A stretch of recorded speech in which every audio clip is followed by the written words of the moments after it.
우리가 출애굽기 말씀을 통하여서 이제 모세가 하나님의 은혜 가운데 하나님의 인도하심으로 이스라엘 백성들을 출애굽하는 마지막의 장면입니다. 하나님께서 은혜를 베푸사 애굽에서 나오도록 하셨다는 것이죠. 출애굽하게 해주셨습니다. 이 출애굽의 사건을 우리는 구원의 모형이다 이렇게 말씀합니다. 예수님께서 이 땅에 오셔서 저와 여러분들을 죄와 사망의 권세에서 해방시켜 주시고 구원해 주시고 영원한 하나님의 자녀로 하나님 나라에서 살게 하셨던 이 구원의 모형이 된다는 거예요. 우리가 지난주까지 9가지의 재앙에 관한 말씀을 잠시 나누었습니다. 오늘은 출애굽을 위해서 10번째의 재앙, 오늘 10번째의 재앙, 초태생에 관한 말씀을 함께 나누려고 합니다. 10번째의 재앙은 그런 것입니다. 애굽에서 난 초태생은 다 죽는다는 거예요. 그것이 사람이었던 동물이든지 초태생, 처음 난 것은 무조건 다 죽는다는 거예요. 그러나 이 초태생이 애굽에서 다 죽는데 살아날 수 있는 비결이 하나 있다. 오늘 본문 말씀에는 이렇게 이야기합니다. 어린 양의 피를 문설주 좌우 임방에 바르면 그 피를 보고 그 문을 넘어가리라. 뛰어 넘는다는 것입니다. 패스 오브, 유월한다라는 이야기입니다. 그래서 어린 양의 피를 바른 그 문설주에 있는 집은 재앙을 피하게 된다는 거예요. 초태생의 죽음을 피하게 된다는 것입니다. 반대로 문설주의 임방의 좌우에 어린 양의 피가 없는 것은 재앙을 맞아서 초태생이 다 죽는다는 것입니다. 이것이 마지막 10번째 재앙인 것입니다. 이것은 하나님께서 명령하셨기 때문에 바꿀 수 있는 것이 아닙니다. 하나님의 명령하신 그대로 이루어지는 것입니다. 그래서 그 피를 보고 재앙이 넘어가느냐 넘어가지 않느냐의 문제입니다. 그러나 중요한 것은 오늘 하나님께서 모세를 통하여서 명하셨는데 누구에게? 이스라엘 백성들에게 명하셨다는 거예요. 그래서 이스라엘 백성들은 그 말씀에 순종하고 어린 양의 피를 잡아 좌우 문설주, 오늘 그 문에 어린 양의 피를 다 발랐다는 것입니다.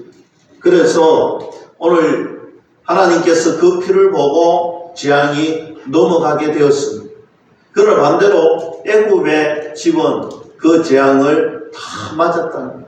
그래서 애굽의 집은 그 재앙을 맞아서 통곡의 집이 되었다면 오늘 이스라엘 백성들은 하나님께서 다 재앙을 피해가게 하셨다는 것입니다. 그래서 히브리 집안에는 기쁨이 있고 희열이 있고 환희가 있었습니다. 살아났다는, 죽지 않았다는 것입니다. 이것이 출애굽을 하게 된 결정적인 계기가 되었다는 것입니다. 여러분, 우리가 계속해서 말씀을 통해서 살펴보는 것은요, 9가지의 재앙도 어마무시한 재앙입니다. 자연의 재앙, 누구도 피할 길이 없는 재앙, 그 재앙이 내려졌는데도 불구하고 바로의 마음은 더욱더 완고해졌다. 바로 왕의 마음은 더욱더 완고해졌다. 조금도 꿈쩍하지 않았습니다. 9가지 자연 재앙이 임하였는데도 불구하고 이스라엘 백성들은 출애굽을 할 수가 없었다라는 거죠. 그러나 이 10가지 재앙, 출애굽할 수 있는 이 10가지 재앙, 다른 9가지 재앙이 아니라 결국 이스라엘 백성들이 출애굽할 수 있었던 근본적인 이유는 이 10번째의 재앙이 있었기 때문입니다. 가장 인상적인 것은요, 어린 양의 피를 바르는 것이었어요. 오늘 다른 재앙은요, 모두 다가 다 맞았지만, 다 힘들었지만, 그러나 이 10번째의 재앙만큼은 하나님께서 하나님의 백성을 지켜주시고 그렇지 않은 백성들을 멸하셨던 것을 보게 되는 것입니다. 다시 말씀드리면 우리의 구원이 어떻게 이루어지느냐라는 말씀입니다. 여러분, 우리의 구원은요 바로 이렇게 되는 것입니다. 다른 것으로 절대로 구원은 이루어지지 않습니다.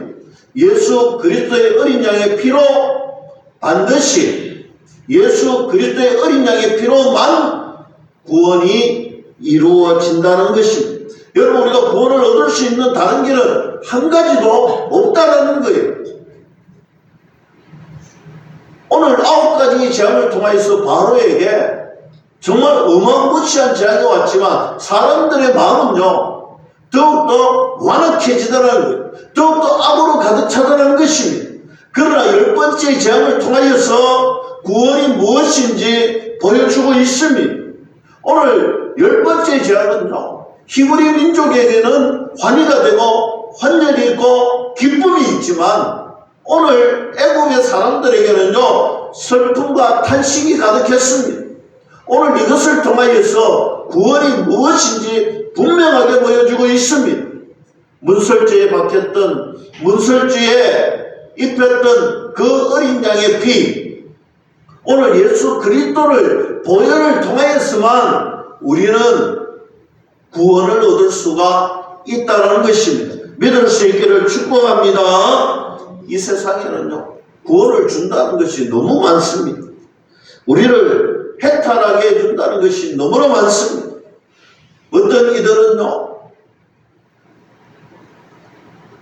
자기의 육체를 힘들게 하고 어렵게 하고 그러면 해탈이 된다는 거예요.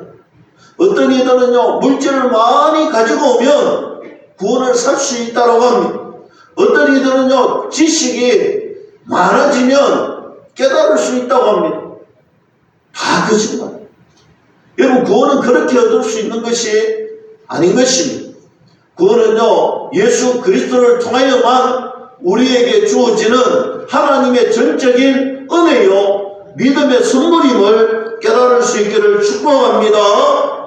예수 그리스도의 보혈의 피로 말미암아 구원받을 수가 있습니다. 다시 말씀드립니다. 우리의 자격과 우리의 조건과 우리가 가지고 있는 것으로는 구원받을 수 있는 길이 전혀 없다라는 것입니다. 오직 예수님만, 오직 예수님을 통하여서 구원받을 수가 있습니다. 우리는 그래서 구원함을 입은 하나님의 백성이 된 줄로 믿습니다. 우리가 내 조건, 내 자격이라면 여기 이 자리에 누가 나는 구원받았다 할 수 있겠습니까? 그저 하나님께서 믿음을 선물로 주시고 전적인 하나님의 은혜로 예수님을 믿게 하셔서 우리를 하나님의 자녀라 칭하여 주셨다는 것입니다. 그래서 여러분, 우리가 다른 것은요 좀 흔들려도 돼요. 다른 것은 좀 고민해도 돼요. 우리가 일생의 삶을 살아가면서 무언가를 선택하고 어떤 길을 걸어가느냐 고민이 되고 때로는 이 선택의 길에서 참 고민이 되고 생각이 많아질 때가 있습니다. 그러나 중요한 것은 구원에 대한 것은 우리가 절대로 흔들리지 않아야 된다. 구원에 가는 것은 우리가 고민할 것이 아니라 하나님의 말씀을 믿고 순종하는 것입니다. 하나님이 주시는 믿음의 선물, 하나님의 은혜를 쫓아 믿고 그대로 행하면 되는 거예요. 여러분, 사람들은요 어떤 자격, 어떤 조건, 어떤 우리가 뭔가를 해야만 되는 줄로 착각하는데 구원은 그렇지 않습니다. 하나님의 전적인 은혜예요. 그래서 2026년 우리 마음속에 구원받은 것에 대한 절대로 흔들림이 없기를 주님의 이름으로 간절히 축복합니다. 오늘 이제 6월절에 이야기를 합니다. 중요한 단어가, 중요한 구절이 있는데 여러분 2절 말씀을 먼저 살펴봅니다. 이달을 너희에게 달의 시작 곧 해의 첫 달이 되게 하라라고 말씀합니다. 여러분, 이 말씀이 굉장히 중요한 말씀입니다. 어쩌면 우리 인생의 핵심이 여기에 나와 있습니다. 6월절이 이달의 첫 달이 되게 하라. 여러분, 사실은 6월절이 있는 달이 달력의 첫 달은 아닙니다. 그런데 왜 첫 번째 달이 되게 하라고 할까? 오늘 달력의 원력에 보면 첫 달이 아닌데 오늘 말씀은 왜 6월절이 있는 달이 첫 달이 되어야 하느라는 것입니다. 첫 달이 아닌데도 불구하고 6월절이 있는 달을 하나님께서 첫 번째 달을 삼고 그렇게 살으라는 것입니다. 이유가 있습니다.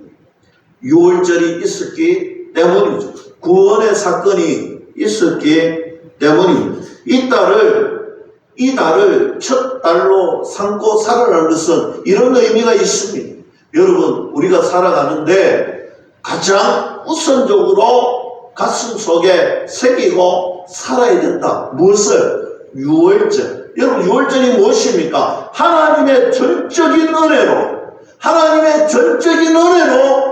생명의 구원을 받은 달이잖아요. 여러분, 내가 무언가를 잘했어가 아니라 하나님이 전적인 은혜로 우리를 구원한 달, 그 달이 6월절이 있는 달이에요. 이 6월절이 있는 달을 첫 달로 삼으라는 것은 너희의 일평생의 삶에 가장 우선순위, 가장 가슴에 새기고 가장 마음에 새기고 살아가야 되는 것이 있다면 하나님이 너희들을 구원하셨다는 거예요. 믿을 수 있기를 축복합니다. 여러분, 우리들의 삶에 우선적으로 하나님이 나를 구원하셨다. 이 구원의 간격이 있고 하나님의 은혜의 간격이 있다면 우리가 그 간격을 붙들고 살아간다면 여러분, 우리의 삶이 다르게 보인다는 거예요. 여러분, 우리의 삶 속에 하나님께서 나를 구원하셨구나. 이것이 나의 삶의 우선순위가 되고 내 생각의 우선순위가 되면 여러분, 우리들의 삶이 보는 방향이 달라진다는 거예요. 우리가 걸어가는 길의 방향이 달라진다는 것입니다. 우리의 신앙의 고백, 구원의 기쁨이 있고 구원의 간격이 있고 구원의 축복이 있는데 이것이 우리의 인생의 시작이라는 거예요. 여러분, 우리들의 인생의 시작은요, 구원의 기쁨과 구원의 간격으로 시작해라. 이것이 하나님이 저와 여러분들을 통하여서 얻고자 하는 마음인 것입니다. 사랑하는 성도 여러분, 첫 번째 달이 6월절이 있는 달이 되는 그 궁극적인 의미는 하나님이 우리에게 마음으로, 너희의 마음을 하나님께 기쁨으로, 감격함으로, 구원의 은혜로 드려라 라는 마음이 담겨져 있는 것입니다. 사랑하는 성도 여러분, 우리가 예수님 믿은 것 때문에, 예수님이 은혜로 선물을 주신 것 때문에 예수님 믿는 것 자체가 신이 날 수밖에 없는 것입니다. 여러분, 세상을 보고 사람을 보고 환경을 보고 문제를 보고 살아가는 사람들은요, 고민이 많고 어려움이 많아요. 생각이 많아지는 거예요. 그러나 내 삶의 우선순위가 구원의 기쁨이요, 구원의 간격이요, 예수님의 은혜라면 여러분, 그 은혜에 무엇으로 보답하며 살아갈 수 있을까? 영원히 죽을 수밖에 없는 저와 여러분들을 사랑하시고 하나님의 자녀 삼아주시고 영원한 생명을 주셨던 그 기쁨의 간격으로 우리가 인생의 삶을 시작한다면 여러분, 고민할 게 뭐가 있습니까? 이 나그네 인생길에 우리가 고민할 것이 무엇이 있고 이 나그네 인생길에 우리가 방황할 이유가 무엇이 있습니까? 영원한 삶이 보장되어 있는데, 영원한 은혜가 보장되어 있는데 내 출발이, 내 시작이 하나님의 은혜에 무엇으로 보답하며 살아갈 수 있을까? 이 나그네 인생길에 주의 복음을 전하는 거룩한 발자취로 살아갈 수밖에 없음을 고백할 수가 있는 것입니다. 사랑하는 성도 여러분, 우리가 다른 생각이 많으면 안 되는 거예요. 우리의 삶에 고민이 많으면 되는 것이 아니라는 거예요. 여러분 문제를 만날 수 있고 어려움을 만날 수 있고 고난과 역경을 만날 수 있습니다. 그런 환경이 주어질 때도 있어요. 그러나 그 환경 너머 그 고난 너머에 우리를 통하여서 하나님이 주시는 은혜의 복을 사모하며 하나님이 주시는 구원의 간격, 구원의 기쁨으로 헤쳐나가는 저와 여러분들이 다 될 수 있기를, 그런 신앙생활을 할 수 있기를 주님의 이름으로 간절히 축원합니다. 성경은 다른 것 이야기하지 않습니다. 제일 먼저는 바로 예수 그리스도를 통하여서 너희를 새 사람, 새 생명으로 구원의 기쁨을 주신다. 이것이 성경이 우리에게 주시는 핵심 말씀입니다. 어떤 질서에 관한 이야기가 아니에요. 어떤 직분에 관한 이야기가 아니에요. 어떤 높음과 낮음에 관한 이야기가 아닙니다. 성경은요, 저와 여러분들을 구원해 주시는 은혜다. 그러면 구원의 간격으로 살아가는 신앙생활을 할 때에 여러분 우리는 어떻게 살아야 되느냐? 출애굽기 20장 말씀에 가보면 십계명이 나와요. 여러분 십계명에 가면 딱 두 종류로 나눠져 있습니다. 하라는 것과 하지 말라는 것으로 나누어져 있습니다. 그러니까 우리에게 주신 율법의 말씀은 의무감이 있습니다. 신앙생활할 때 하라는 것과 하지 말라는 것. 여러분 그런데요, 이 십계명은요 반드시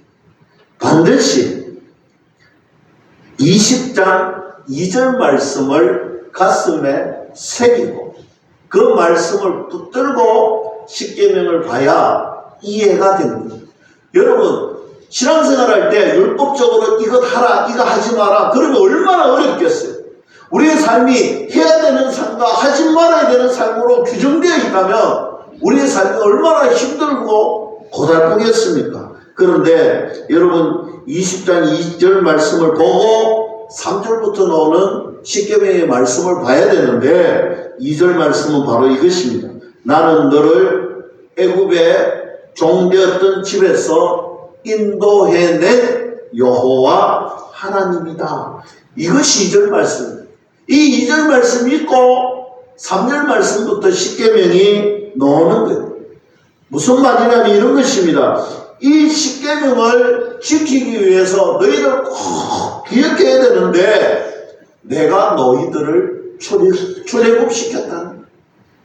내가 너희들을 출애굽시킨 여호와 하나님이시다 라고 말씀하시고 3절부터 십계명의 이야기가 나옵니다. 너희들을 구원했고 너희들에게 은혜 베푼 바로 내가 항상 삶의 첫 번째 우선순위는 구원의 은혜다. 이거 잊지 말라는 거예요. 구원의 기쁨을 절대로 잊지 말라는 거예요. 너희들의 삶에 있어서 구원의 은혜, 구원의 기쁨, 내가 너를 구원했고 내가 너를 애굽에서 이끌어내었던 바로 내가 여호와 하나님임을 너희들 기억하라는 거예요. 그거 기억하고 난 다음에 너희들의 일상의 삶을 살으라 라는 것이 어떻게 살아야 되는지, 무엇을 해야 되는지, 무엇을 하지 말아야 되는지 하나님을 기억하고 난 다음에, 은혜를 기억하고 난 다음에 그거 생각하라는 거예요. 여러분 이것이 우선순위인 거예요. 하나님께서 나를 구원하신, 나를 출애굽시키신 전능하신 여호와 하나님, 10가지의 재앙을 통하여서 나를 애굽의 종살이에서 해방시켜 주신 하나님, 그 하나님이신데 그 하나님의 은혜를 기억하며 너희들 이것 해야 할지 이것 하지 말아야 할지 생각해 보라는 것입니다. 붕어빵에 여러분 앙꼬가 없으면 그걸 무슨 붕어빵이라고 할 수 있겠습니까? 여러분 우리가 예물함에 통만 있고 예물이 없으면 그걸 무슨 예물함이라고 하겠습니까? 여러분 우리가 믿음의 삶을 하고 오늘 성경 말씀을 우리가 믿으며 우리가 하나님의 자녀다 하고 크리스찬이라고 고백하면서 예수님을 모른다면 그게 무슨 소용이 있겠습니까? 여러분, 우리의 가장 우선순위는 예수 그리스도. 그래서 성경은 분명히 말합니다. 그 달의 시작, 첫 번째 달이 되게 하라라고 말씀하십니다.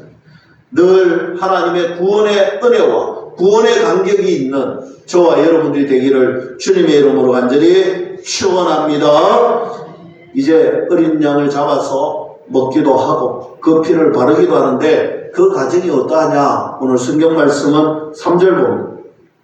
너희는 이스라엘 온 회중에게 말하여 이르다. 이달 열흘에 너희 각자 어린 양을 취할지니 각 가족대로 그 식구를 위하여 어린 양을 취하되 어떻게 취하느냐면 그 달 열흘에 언제까지 이것을 보관하느냐? 6절 말씀 보면 나옵니다. 이달 열날까지 간직하였다가 온 회중이 그 양을 잡아라 했습니다. 열흘에 이 양을 잡되 나흘까지 열날이 그래 나흘까지 보관하라는 것입니다. 그러면 왜 이 양을 나흘 동안 보관해야 되는가? 이 양이 험이 있는 양인지 험이 없는 양인지 자세하게 정밀하게 살펴보라는 것입니다. 이 6월절 어린 양은 험이 하나도 없어야 되는 것입니다. 티가 없어야 되고 그래서 면밀히 나흘 동안 자세하게 살피라는 것입니다. 무엇을 이야기합니까? 오늘 이 어린 양은 예수 그리스도를 예표합니다. 오늘 예수 그리스도를 예표하는데 예수 그리스도는 험도 죄도 아무것도 없는 하나님이시다. 쉽게 말하면 예수님은 예수님의 죄 때문에 죽은 것이 아니라는 거예요. 오로지 저와 여러분들의 죄 때문에 예수님이 죽기까지 감당하셨다. 우리들의 죄를 대속하시기 위하여 죽으셨다는 것입니다. 이것을 확인시켜 주는 것입니다. 사랑하는 성도 여러분, 예수님께서 우리를 위해서 죽기까지 하셨다. 오늘 본문 말씀은 그 죄가 얼마나 심각한 것인지 묵상하라는 거예요. 오늘 예수님께서 우리의 죄 때문에 죽기까지 하신 오늘 독생자 하나님의 본체이신 예수님께서 죽기까지 죄를 대속하지 않고는 우리의 죄를 사할 길이 없으니 우리의 죄가 얼마나 심각한 것인가 기억하라는 것입니다. 우리는 분명히 확인해야 됩니다. 우리는 스스로는 죄를 해결할 방법이 없는 존재들. 다시 말씀드리면 가망이 없는 존재들, 더 이상 소망이 없는 존재들, 그런 저와 여러분들을 위하여 죽기까지 그 죄를 대속하셨던 예수님을 기억하라는, 철저하게 나흘 동안 그거 묵상하라는, 그런 우리의 존재를 철저하게 묵상하라는 것입니다. 그래야 그 은혜의 자리에 들어갈 수가 있다라는 것입니다. 사랑하는 성도 여러분, 구원의 간격에 들어가는 은혜가 오늘 이 아침에 말씀을 통하여서 우리 가슴 속에 충만하게 전하여지기를 주님의 이름으로 간절히 축복합니다. 4절 말씀 봅니다. 그 어린 양에 대하여 식구가 너무 적으면 그 집의 이웃과 함께 사람 수를 따라서 하나를 취하며 각 사람이 먹을 수 있는 분량에 따라 너희 어린 양을 계산할 것이며 했습니다. 여러분, 이것은요 어떤 계산을 하기 위하여서 기록된 말씀이 아닙니다. 이 말씀이 왜 있느냐면 6월절 어린 양을 먹도록 하기 위하여서인데, 한마디로 말씀드리면 이런 것입니다. 구원받은 백성들이 이 은혜의 간격에 한 사람도 빠짐없이 그 은혜의 간격을 누려야 된다는 것입니다. 누구도 예외 없이 구원의 감동과 간격이 우리 가슴 속에 있어야 된다는 것입니다. 얼마만큼 그런 감동을 받고 간격 속에서 살아야 되느냐? 10절 말씀에 아침까지 남겨두지 말며 아침까지 남은 것은 곧 불사르라 했습니다. 여러분, 아침까지 남겨두면 안 되고 밤새도록 다 먹어야 돼요. 이 어린 양이 여러분 얼마나 많은 줄 아십니까? 그것을 밤새도록 다 먹으라는 것입니다. 이거 좀 놔두었다가 좀 보관했다가 먹을 수 있는 게 아니, 다 먹으라는 것입니다. 오늘 이 말씀은요, 이렇게 해석하면 됩니다. 구원의 간격, 구원의 기쁨을 충분히 누리라는, 여러분 그저 대충 그저 스쳐 지나가듯이 그렇게 하라는 게 아니에요. 우리들의 삶의 시작을 구원의 간격으로, 구원의 기쁨으로 충만하게 채워서 우리들의 삶을 시작하라. 여러분, 2026년도가 시작된 지 벌써 2월의 첫 달입니다. 우리의 마음이 구원의 간격으로, 구원의 은혜로 출발했잖아요. 깊은 감동 속에, 깊은 간격 속에 우리들의 삶을 시작하라라는 것입니다. 그리고 우리들에게 아주 중요한 도전이 되는 말씀이 있습니다. 그 말씀을 마지막으로 드리려고 합니다. 11절 말씀입니다. 너희는 그것을 이렇게 먹을지 허리에 띠를 띠고 발에 신을 신고 손에 지팡이를 잡고 급히 먹으라. 이것이 여호와의 유월절이니라. 마지막으로 우리에게 새로운 도전을 던져주고 있습니다. 여러분, 저는 2026년도를 시작하면서 항상 예배를 드리고 우리는 삶의 터전으로, 삶의 현장으로 이 예배당을 나갑니다. 저는 우리의 삶의 현장으로 걸어갈 때에 이 말씀이 우리들의 깊은, 우리들의 삶의 터전의 말씀이 되었으면 합니다. 이런 것이죠. 유월절 양을 먹을 때, 여러분 음식을 먹을 때에 자세히 보세요. 허리에 띠를 띠야 합니다. 그리고 발에 신을 신어요. 그리고 손에 지팡이를 집어요. 그리고 급하게 먹어요. 여러분, 그냥 우리가 말씀을 스쳐 지나가듯이 그렇게 읽을 때는 모르겠는데 이렇게 천천히 이야기하니까 여러분 뭔가 음식 먹는 모습이 부자연스럽잖아요. 이렇게 우리가 먹지 않잖아요. 우리는 식탁에서 꼭꼭 편안한 자세로 꼭꼭 씹어 먹는 것이 정상적인데 오늘 이 자세는 참 어렵습니다. 허리에 허리띠를 메고, 우리는 허리띠를 풀고 편안하게 식탁에 앉아야 되는데 허리띠를 메고 신발을 신고 지팡이를 짊어지고 급하게 먹으라는, 어떤 모습입니까? 어딘가를 빨리 떠나는 모습입니다. 구원받은 백성들은요, 구원의 간격에 살면서 살아가야 되는, 구원의 기쁨으로 우리의 삶을 살아야 되는, 하나님 주신 은혜를 쫓아 살아야 되는, 그러면 어떻게 살아야 되는가? 우리의 삶의 터전에서 어떻게 살아야 되는가에 대한 분명한 말씀입니다. 여러분, 오늘 허리띠를 띠고 신을 신고 지팡이를 짚고 급하게 먹고 무엇하라는 거예요? 애굽을 떠나라는 것입니다. 지금 하나님께서 우리에게 명하고 계십니다. 애굽에서 속히 떠나라는 것입니다. 다시 말씀드립니다. 내 신앙에 도움이 되지 않는 것들, 내 믿음의 삶을 사는 데에 전혀 유익하지 않는 것들, 여러분 우리가 세상을 살아가다 보면요, 믿음의 생활을 하다 보면요, 이것이 나에게 믿음 생활에 유익하지 않는 것들, 조금도 도움이 되지 않는 것들, 오늘 애굽을 급하게 떠나라는 거예요. 우리가 구원의 감동과 구원의 기쁨을 가지고 우리가 믿음의 생활을 하고 신앙의 삶의 터전으로 가서 오늘 하나님께서 말씀하십니다. 너희들 애굽의 삶을 떠나라는 거예요. 세상의 삶을 떠나라는 거예요. 믿음 생활에 방해되는 것들을 급하게 떠나라는 것입니다. 여러분 분명하게 기억하십시오.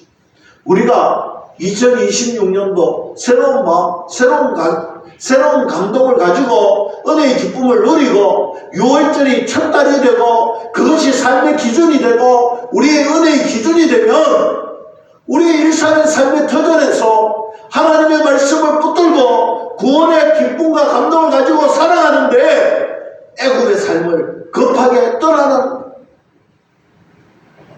너희들이 급하게 먹고 실을 신고 허리띠를 메고 지팡이를 짚고 지금 당장 세상을 떠나라는 거예요. 애굽을 떠나라는 거예요.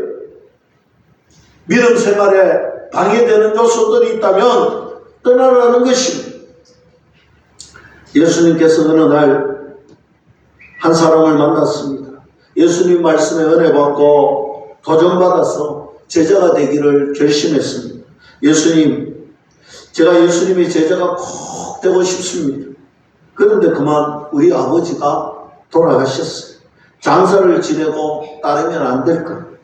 평상시 같으면 아버지가 돌아가셨으니 장사를 지내고 오라고 할 법도 한데 오늘 예수님이 그 영혼을 향하여서 지금 즉시 따르라는 것입니다. 여러분 이 말은요 해석이 필요합니다. 장례 문화가 우리의 문화와는 다릅니다. 우리는요 장례를 치를 때에 3일이면 장례가 웬만하면 끝이 납니다. 그러나 유대인들의 장례는 그렇지 않습니다. 장례를 1년이라는 시간이 걸립니다.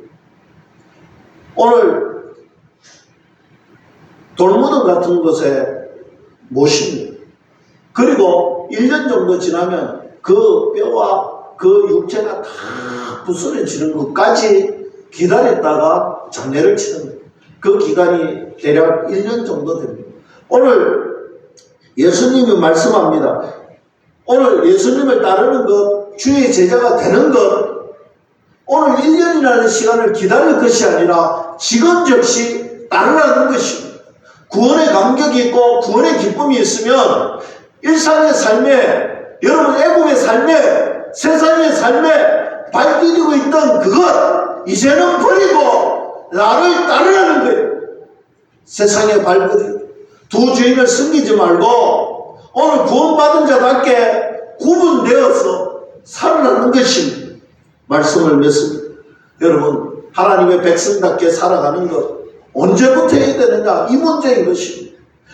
하나님의 백성답게 하나님의 자녀답게 살아가는 것 언제부터 해야 되느냐 지금 즉시 따르라는 것입니다. 오늘 말씀을 받아들이고 아멘하고 이문을 났으면 세상과 반하고 있던 것 다 내려놓으시고 오늘 하나님의 은혜의 감동을 받은 자답게 하나님의 자녀답게 성도답게 살으라. 오늘 주님이 우리에게 말씀하신 2026년 우리가 어떤 삶의 자세로 살아가야 되나? 하나님 우선주의. 오늘 은혜의 감격이 내 삶의 우선순위가 되어서 살아가는 저와 여러분들이 다 될 수 있기를 주님의 이름으로 간절히 축원합니다. 기도하겠습니다. 하나님